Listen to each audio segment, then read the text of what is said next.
Hi, ladies and gentlemen. My name is Frederick Nulai with metric number 145521. I'm second year student from School of Housing, Building and Planning. Today, I would like to tell you about the critical economic issue in Malaysia. Without further ado, let's check it out.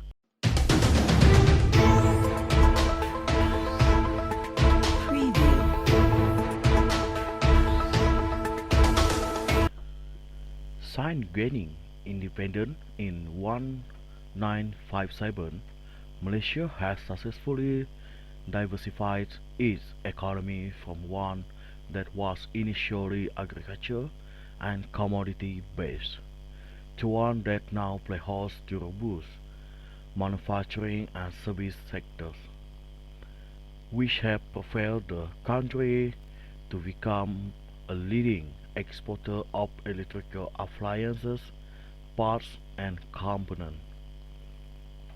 Malaysia is one of the most open economies in the world, with a trade to GDP ratio averaging over 130% since 2010. Openness to trade and investment has been instrumental in employment creation and become growth, with about 40% of jobs in Malaysia linked to export activities.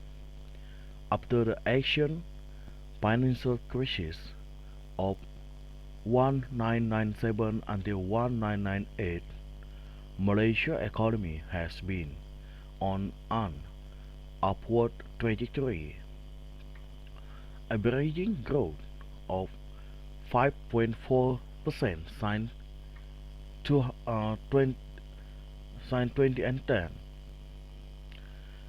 and is expected to achieve its transition from an up-middle income economy to a high income economy by 2024.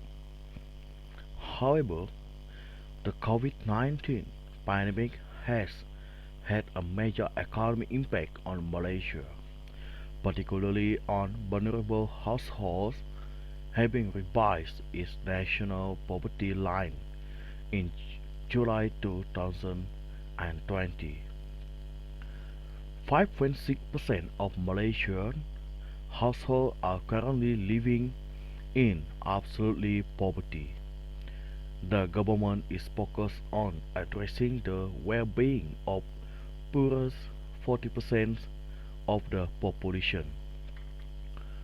This low-income group remain particularly vulnerable to economic shock as well as increase in the cost of living and mounting financial obligation. Income inequality in Malaysia remains high relative to other East Asian countries, but uh, is gradually declining, while income growth for the bottom 40 has outpaced to the top 60 over much of the last decade.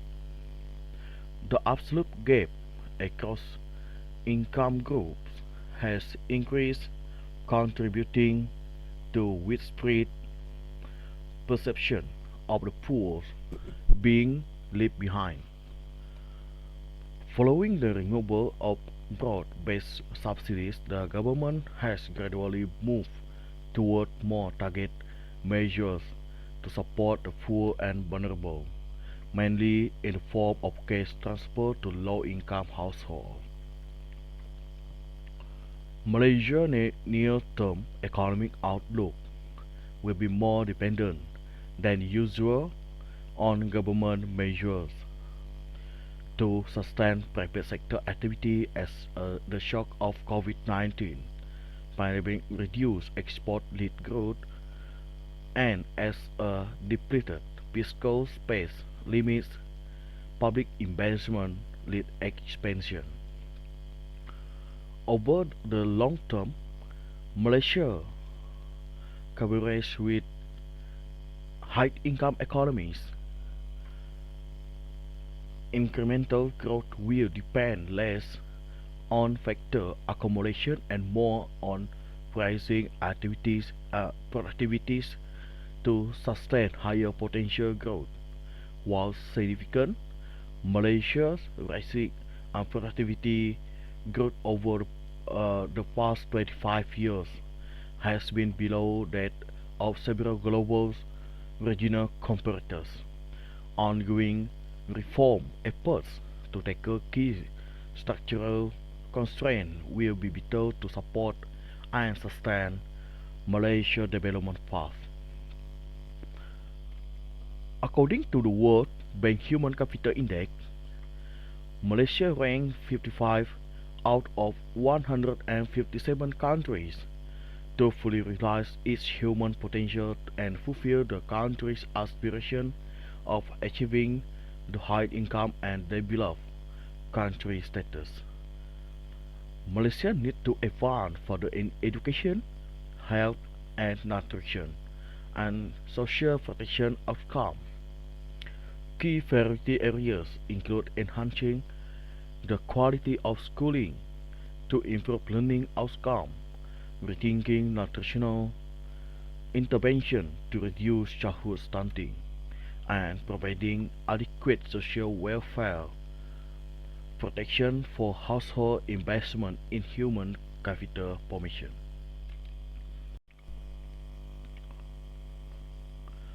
I believe the factor that affecting our economy's crisis this was led by political crisis. The political crisis affected government performance to develop the economy as most politicians busy focusing gaining influence.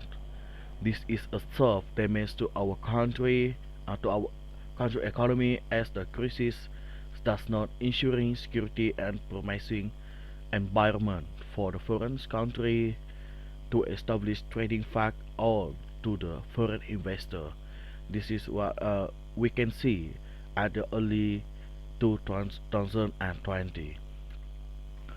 Second, all we know all about the Malaysia economy was more focusing on the global price war. Crude oil is crucial to all countries in terms of the economic as most economy sector depends on crude economy supply. Crude oil is essential to industry and manufacturing sector, which are considered as major contributor to most countries' economy. The soaring of global oil prices may lead to a retardation of aforementioned sector.